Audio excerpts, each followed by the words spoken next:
furious, a little agitated. It's okay. It's just part of traffic. But my desire is, okay, even though I'm going to be stuck in this 4 hours, I'm still staying right here. Instead of, I'm right here.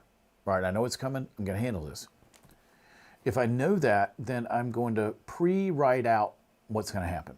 I always tell people, I used to teach social skills. And me being on the spectrum, I had to teach myself social skills.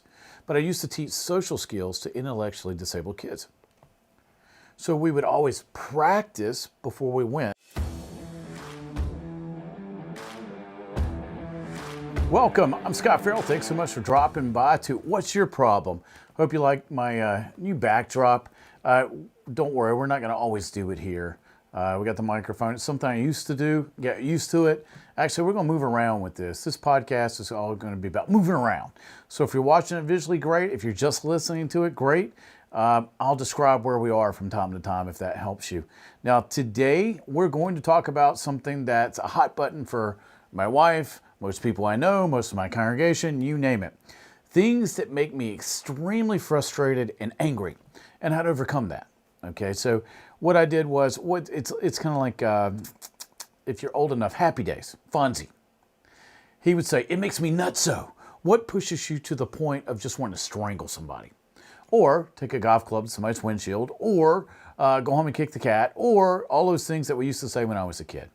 All right, so I made my list of stuff that drives me nutso. Now, I'm going to tell you how to solve it. We're just not going to complain about stuff. I'm actually going to teach you how to solve it. So my number one thing's traffic. I live in Atlanta, man. And I've driven in the United States, its biggest cities. Four ones I hate. L.A., goes without saying, 405 is a nightmare. Jersey Turnpike, if you've ever been up there. D.C., if you get caught, man, it's like a pothole will swallow your whole car. In Atlanta, I think we're number 2 in traffic right now. It's maddening. Okay, so traffic's number 1. It's going to send me over the edge. I'm just going to be angry. Noise. I don't like noise. Being on the spectrum, I'm very sensitive to noise. Whatever it is, it's so noise. Stupid people. My daughter would tell you that first. Somebody will go, what really irritates your dad? And Jazzy will say, stupid people. All right, so stupid people. Crowds. Again, being on the spectrum, I don't do well with crowds. I don't, again, I can prepare, which I'm going to go over, but that's just on my list. All right, late people. If someone wants to do business with me, if they're late, I'm done. I'm done. I don't even have to talk to you. Now, I make one exception. I make an exception for single moms.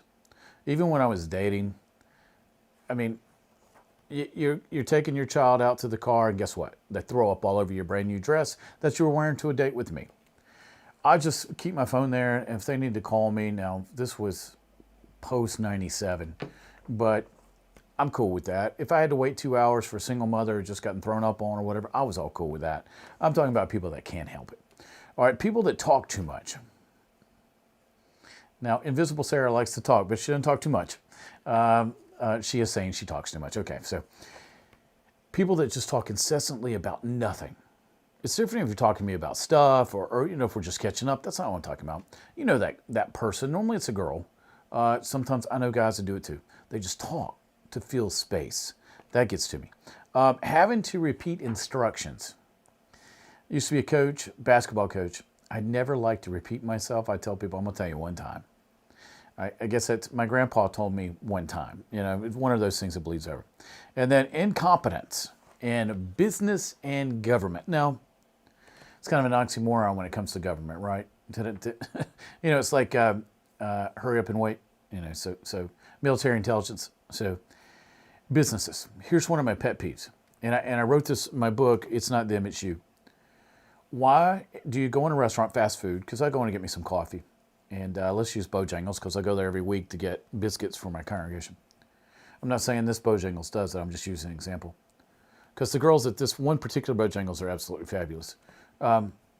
You go in and the weakest link in the chain is at the register. The person who greets people, counts money, keeps people happy.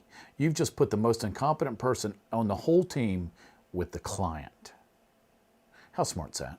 It's all about client experience. Scott McCain talks about it all the time, how to be distinctive, how to be the people that they think about. When I say fast food, what do you think? McDonald's. When I say soft drinks, you think Coke. They should think you, right? So why would you put who's managing your brand be the most incompetent person you have? So that's stuff that irritates me. So how do you overcome it? So how do I overcome my aversion to traffic and why it irritates me so much? So I'm a list guy, man. I made a list of everything that just infuriated me. You just had 8 of those right there. Am I going to run into these things at least once a week? Well, the answer is yes. Probably every day. Now, not every day I go out, and sometimes I'm in the studio. But if I'm going out, am I going to have traffic? Yeah, I'm in Atlanta. Can I run into stupid people? Probably. Can I run into incompetence? Maybe. Can I run into people who talk too much? People that, this doesn't irritate me, but it's very amusing. People that see me in public, a lot of times they see my videos or hear me on radio or whatever, and they'll come up to me and start to talk to me like they know me. And they'll start in the middle of a conversation, and they're picking up on a show I've done or a topic I've covered on radio. And I just start laughing, and they're like, what's so funny? I said, this is the first time we met, right? Well, you're engaging me like we know each other, which is fine.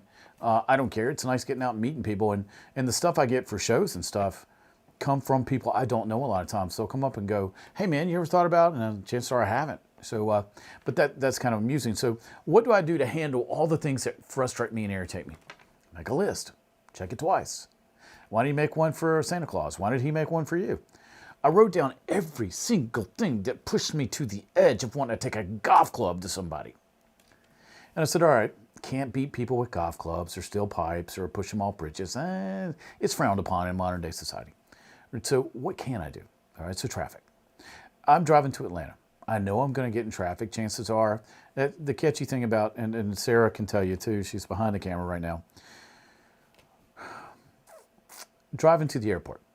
I live hour-ish from the airport. It can be an hour or 5 hours, just depending on the day. I remember one time I got to the airport in an hour. It took me 4.5 to get home. All right, knowing this ahead of time. Now I don't have the right to get mad if I know ahead of time. I pre-do music because music soothes me. It does a lot of people. So I'll go ahead and pre-do music to handle traffic. Now I know it's coming, and if anything, I'll say, all right, if traffic's too much, we'll just stop and eat. I mean, so I'll also diagram, all right, where are my restaurants that I like so much? And I've got restaurants all of Atlanta I like. All right, if I'm at this exit and traffic's not moving, I can eat here. I've got this music already, and then if I'm here, I can eat here. So I've already devised a plan not to get out in traffic and hit somebody's windshield with a baseball bat. So there you go. So I made a list of every single thing to put me over the edge, and then I wrote a proactive plan to handle that, okay? Stupid people. It's unavoidable. Just know they're coming, show some patience. And I'm not talking about ignorant people, and I'm not talking about people that are intellectually disabled. No, I'm just talking about people that know they're stupid and do stupid things and keep doing the stupid things. That's what I'm talking about. Lazy people, another thing. Noise. If I know I'm going to encounter noise, I'll bring earplugs or I'll put headphones in. People talking too much. Just have patience. A lot of times they're not doing it because they hate you or whatever. They're just nervous. A lot of times they have low self-esteem, so they're trying to fill up space because they don't know who they are or where they're going. So that's cool. Having to repeat instructions is one thing that I really struggled with. So I always tell people, all right, I'm going to tell you this one time so everybody listens. If you need a pen, get one. If you need paper, get one. But I'm only going to say it once. So be ready. So if you live a proactive life, you don't have to be reactive. A lot of times we just take things as they come, and then we react to things as they come. So what's that going to get you? Stressed out, high blood pressure, diabetes, heart disease, sick all the time, angry all the time. Here's the thing. Nobody likes Mr. Furious. Nobody. Nobody likes to be around Mr. Furious or Miss Furious. They don't like people rant and rave and complain. Something's always wrong. And do you avoid those people? I know I do, man. I know when I was teaching high school, we had this one teacher. God love him. He was a sweet guy. He just did not know how to stop complaining. If anybody saw him coming, we'd all run for cover. Now, sometimes he was unavoidable, but we would run for cover because nobody likes Mr. Furious. All right? So let's look at you. What are your hot buttons? What is it that really sends you over the edge? All right, so make a list. All right, what's the desired outcome? So traffic with me. My desired outcome is not to be in it. Okay, let's get back to the real world. My desired outcome is not to get furious. A little agitated, it's okay. It's just part of traffic. But my desired is, okay, even though I'm going to be stuck in this 4 hours, I'm still staying right here. Instead of, I'm right here. All right, I know it's coming. I'm going to handle this. If I know that, then I'm going to pre-write out what's going to happen. I always tell people, I used to teach social skills. And me being on the spectrum, I had to teach myself social skills. But I used to teach social skills to intellectually disabled kids. So we would always practice before we went. Or I remember one time I had a classroom full of kids with records a mile long. And so I said, all right, we're going to learn Miss Manners. So I brought Miss Manners in, was a book about that thing. I said, all right, we're going to go through this and we're going to learn how to act. And the premise was, I told these guys, I said, no girl's going to want to date you if you don't know how to act. If you embarrass them in public, they're not going to go back out with you. And all you guys want a girlfriend, right? So they all bought in. And sure enough, they started to enjoy it because the better they acted, the more girls wanted to date them. So they got how this worked, decent society. So we practiced. So I would say, okay, we'd kind of dress up. So I'd have the kids dress up one day, all the boys. All right, wear a tie. All right, so we'd sit down. We'd practice sitting down. All right, we're sitting in a nice restaurant. Your girlfriend's in front of you, and something happens. What do you do? Or somebody says something. What do you do? And then we go through every single scenario that could destroy their date. Well, I do that with my list. Okay, so what could happen? Did I practice handling it? It's no different than practicing social skills. You're practicing how you're going to handle a situation, so when you get into it, it's muscle memory. It's no different than shooting free throws. Why do we shoot so many free throws repetitively? It's muscle memory. It's all about mechanics. Same thing here. Can't you teach your soul, your mind, will, and emotions, how to proactively engage the right way the first time? Well, yeah, if you practice. It's no different than anything. Catching a ball, throwing a ball, whatever it is. So now I'm going to write down what stresses me out. Then I'm going to write down my desired outcome, and then I'm going to write out how I'm going to do it. Okay, see how easy that is? Now, I'm not asking you to do this for no reason. Remember, nobody, and I'm going to say nobody, likes Mr. and Mrs. Furious. There's nothing more irritating than being in the car with somebody, and they just start ranting and raving, hollering, screaming, using profanity, and everything was fine 5 minutes ago. And now they're so worked up you can't even talk to them. And now they're starting to yell at you. I don't know about you, but I don't enjoy that. Or you're out at a dinner party and somebody gets mad and goes off and they ruin the whole evening for people. Or you're in a bank. Boy, do I see this in banks a lot. Somebody did not understand the form that was given to them, and now they're ranting and raving about the interest rate or whatever it was. That's no fun either. See how these situations are no fun? All right, so what's the benefit of doing this? Well, for one, people want to hang out with you. So if you want people to like you, you might want to change this. You always hear about the guy at the ball game or the clown at the Braves games. We're in Atlanta, and there's always one clown back there, drinking beer, spilling it on people, using profanity. Now, we just handle the problem, but again, don't be that guy. So benefits, lower blood pressure. All right, if you get angry all the time about everything, do you think you're going to have a biochemical effect on your body? Well, of course you are. Those guys normally die of heart attacks. Go back and look at that medical studies. What caused this person to die? Or cancer. A lot of stress causes cancer. I mean, again, look at the studies. So lower blood pressure, lack of disease a lot of ways, a better immune system, more friends. Your spouse can stand being around you. Normally it's spouses that complain about this, male and female. I can't stand it when they do this. He's embarrassing. She's embarrassing. Can't be around my family. Can't go out in public. Can't go to a restaurant. Another benefit is you stay married longer. Here, I wrote more stuff here. Let me see what else I wrote on here. Happier home.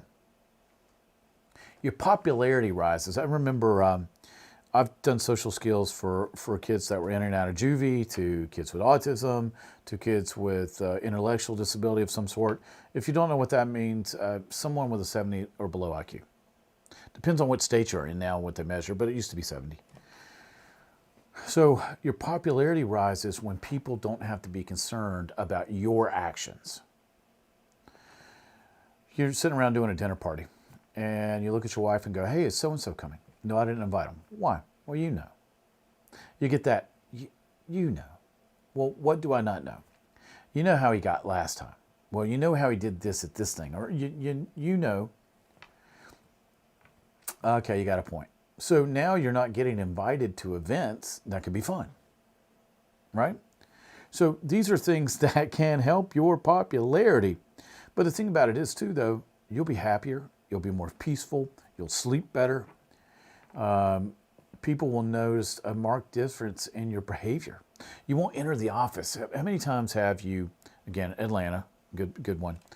You're supposed to be there at 9, but because of traffic and the wreck and construction and the potholes, you got there at 11. What type of frame of mind did you enter the office in? Tasmanian devil or sweet and loving? Did everybody feel like hugging you or just not talking to you? Well, the Tasmanian devil normally rules.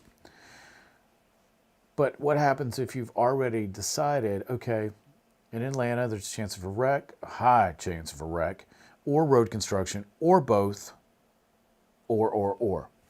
All right, here's how I'm going to handle this regardless. I remember one time, my wife and the kids, I got home one day, and the kids and my wife said, come in and sit down. We want to talk. All right, when your wife says, come in, sit down, I want to talk, it's never good. It's never good. So the boys are here, she's here, and I said, is this the Inquisition? What's going on here? We don't like the way you come home. You always come home mad. Okay, easy enough. I said, y'all are probably right, 100%. Okay. I never came home mad again. I was letting the traffic and the job and the stress and everything stress me out. So I was actually taking out all that stress that was inside my car on the people that I love the most. And that's unacceptable. So that was the last day I came home angry. Regardless, I always tell people, if traffic's your button, leave it in the car. So what you do is you go ahead and as you pull onto your street, through your driveway, you go, this all stays here. I'm going to go love on the people I love the most. This stays in this car. Now, if I want to pick it back up tomorrow, knock yourself out. But I'm going to leave it here, and I'm going to go in and love my family. You have to understand that people don't understand why you're so upset or why you're so ticked off or what drives you nutso. And you got to also keep in mind that whatever drives you nutso affects every single person around you. And then they can pick up on your energy because we are an electromagnetic field. So you can actually change the whole dynamic of your office. You can be on the second floor, but you can change the dynamics on the 8th floor. Somebody just came in contact you in the elevator. Somebody passed you in a parking garage. Somebody spoke to you on the way in the door. Whatever it was, you got to get control of this. But again, the main reason you want to do this is it's your health. So many books are out now, so many podcasts are out now about stress. It's the number one reason why people get sick. It also destroys your immune system, and it destroys your relationships. And then people don't want to be immune to you, and you're like a cancer, so they stay away from you. See where this is going. All right, so again, anything I cover with our time, I try to keep these about 20, 25 minutes. This is a whole day seminar again. You can ask anybody. You can watch anything on any video right now. And we'll all tell you, again, there's 365 days. And the most I'll have is 20 minutes to solve your 365-day problem. But the key is, if you don't start, you can't finish. So take what I've said today. If you'll make the list of what irritates you, write out the desired outcome, and then practice it. So when you get into that situation, you automatically just, boom, got that. Then this will improve your life a lot. Remember, nobody likes Mr. and Mrs. Furious. They are no fun. The only time that Mr. Furious is cool is in the movie Mystery Men. If you've ever seen that movie, it's got Ben Stiller. It's hilarious. It's one of my favorite movies. Mr. Furious actually applies in that movie, and then he saves the day at the end. But outside of Mr. Furious and Mystery Men, not real cool. All right, so if you have any questions for me, if you want to ask me any questions, if you got a topic you want me to cover, cool. ScotFerrell.com, that's ScotFerrell.com is how you reach me. I'll be doing these. I'll be releasing 1, 2, 3 a week. The key is to help you solve what's your problem. What is your problem? And I want to make sure I get you an answer. I'm going to be bringing on the experts in fields. Just because I'm an expert in my field doesn't make me one in everybody else's. So the key is getting your problem solved and getting you a resolution that works the best for your life. All right, I'm Scott Farrell. Thanks so much for joining me. I'll see you next time.